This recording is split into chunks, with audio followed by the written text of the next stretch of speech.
Hello and welcome to your week ahead planet lineup astrology look. Okay, so we have the biggie this week we have is Mars going direct. Now Mars has been retrograde since October, and this is the planet of energy. This is our go-getting, this is our motivation, this is our passion. It can also be connected to war and to aggression as well. So things may have gone a little bit out of sync since October.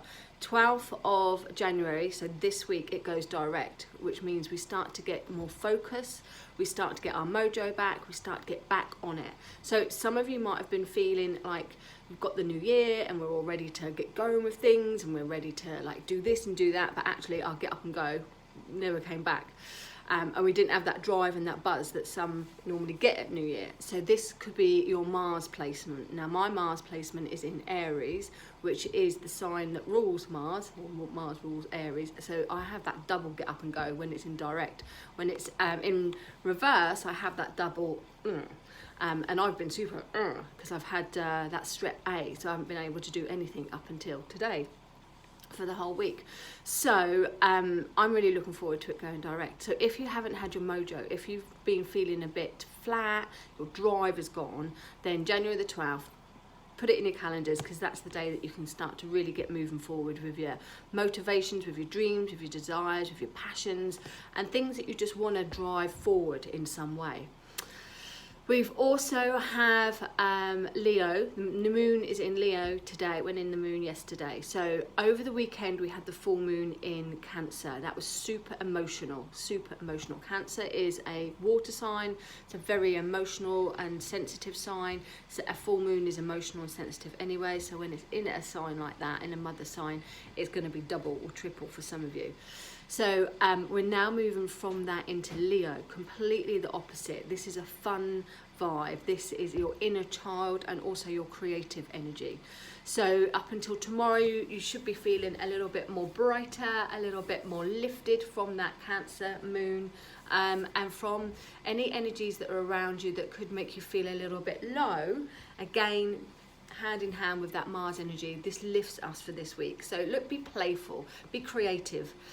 As we come into Tuesday, Wednesday, we then move into Virgo moon. So this is great again around that Mars energy, because it starts to get us organized, it starts to get us prepared, it starts to get us more back on track of everything, but organized. So that's a really good time emotionally to clear away whatever you don't want to be cleared away. Now a lot of people feel and think that full moons and new moons, you need to do things on the day. Actually, it's better to do it a few days later. The energy is still there for a few more days, and the idea of what it is that needs to be released or what we want to start, that's the one to form on the day. To do the actual ceremonies, to do the actual releasing, is best to wait a few days. So this is going to be perfect because we're now not sobbing in our cups of any kind. We've now got a little bit more strength and a little bit more oomph to be able to release things that we no longer serve us, ready to move forward.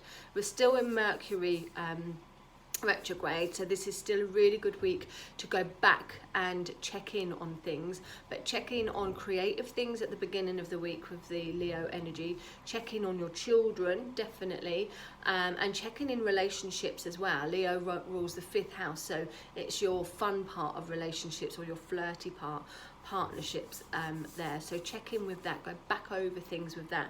And if you haven't had a date night in a while, perhaps bring that in. If you haven't been playful for a while, perhaps bring that in there.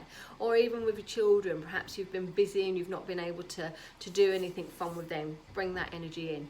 As we move into Virgo, into the middle of the week, that energy will start to shift into being a bit more practical, being a bit more grounded, being a bit more organised.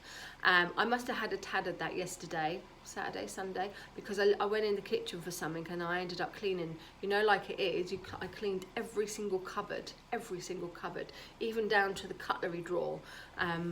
It was, I don't know what I went in there for, but I certainly didn't plan on doing that. But sometimes you just get a bee in your bonnet and then you start and then you're like, oh, I might as well just do the whole lot.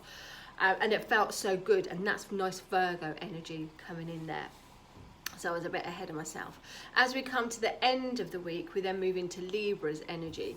And Libra moon is beautiful, particularly for relationships, for seeing nature, for seeing the beauty in things, seeing the beauty in yourselves, and to just reconnecting with things that make you feel good. About everything really, and paying attention to how you feel, particularly within your relationships. But Libras like to be in balance, they like to be in harmony, so it could be quite a strong relationship week this week with that Leo beginning and Libra towards the end there. But the main thing, like I said, is going to be the drive for Mars. So have a look at where your Mars placement is, but use it to the best and get things motivated, get things going. You're going to get your mojo back this week.